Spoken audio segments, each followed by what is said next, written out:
partir de esto, a partir de lo que está sucediendo en Chile, nosotros podemos contar cuáles son las experiencias que ha habido en la Argentina, qué está pasando ahora en mi país, algo muy similar a lo que está pasando en otros países de la región. Recién se hablaba de este reverdecer de América Latina a partir de gobiernos progresistas y populares en la región. Y estos gobiernos progresistas y populares lo que han hecho es tomar decisiones políticas.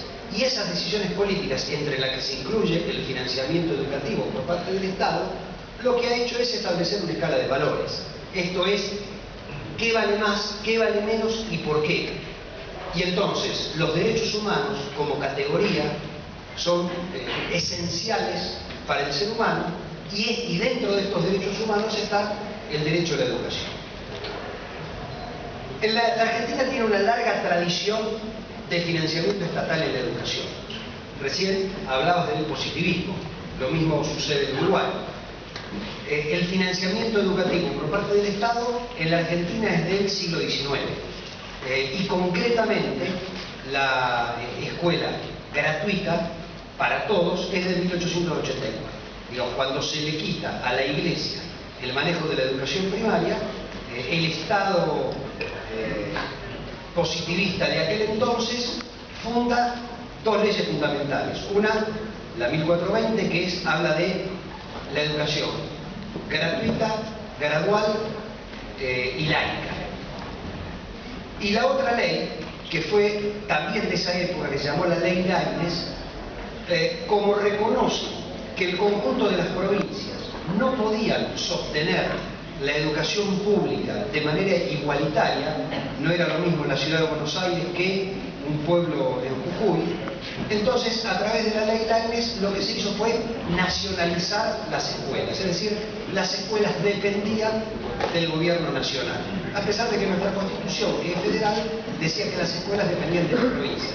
De esta manera, a partir de la década del 80 del siglo XIX, toda la educación primaria en la Argentina, además de obligatoria, gratuita y laica, era solventada por el Estado Nacional.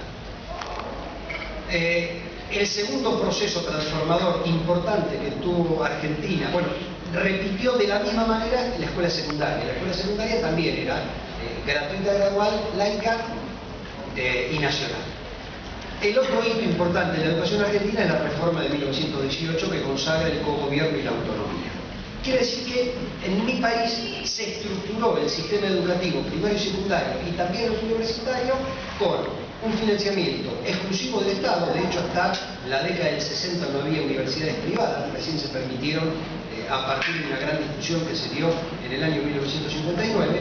Quiere decir que la educación universitaria era exclusivamente pública y gratuita, y la educación primaria y secundaria podía ser privada, pero el Estado se hacía cargo de la educación pública y gratuita.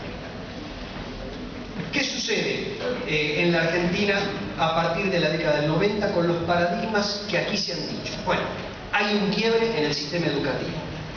Paradójicamente, en Argentina nosotros tenemos un quiebre en dos etapas. Una en 1978, plena dictadura militar. Las escuelas que eran sostenidas por el Estado Nacional por recomendación de las políticas, todavía uno podría llamar liberales de aquella época, no había venido la gran ola neoliberal que va a arrancar recién con Margaret Thatcher y Ronald Reagan unos años después. La dictadura militar argentina, miren qué contradicción, cumpliendo la Constitución, es decir, una dictadura que había volteado un gobierno civil elegido por el pueblo, que llevaba 30.000 desaparecidos, cumpliendo la Constitución, le devuelve la educación primaria a las provincias. Esto produce un gran cimbronazo en la educación argentina porque el Estado Nacional deja de financiar. Y después, en la década del 90, el gobierno neoliberal de Menem lo que hace es pasar todo el sistema educativo secundario también a las provincias. Ahora bien, hay algunos datos que realmente son interesantes y que marcan lo que sucedió en esos años en la Argentina. Si uno toma el salario docente de 1980 y lo toma como base 100, en 1985 ese salario docente era 95 y en 1990 era 59. Es decir que entre 1980 y 1990 el salario docente cayó un 41% en términos reales. La tasa de escolarización del nivel medio en 1980 no llegaba al 39%. Y en 1991 se acercaba al 60%, es decir, que hubo un incremento de la matrícula del 55%. Significa que la expansión del sistema educativo se financió con los salarios docentes. Mientras la matrícula crecía un 55%, los salarios decrecían un 41%.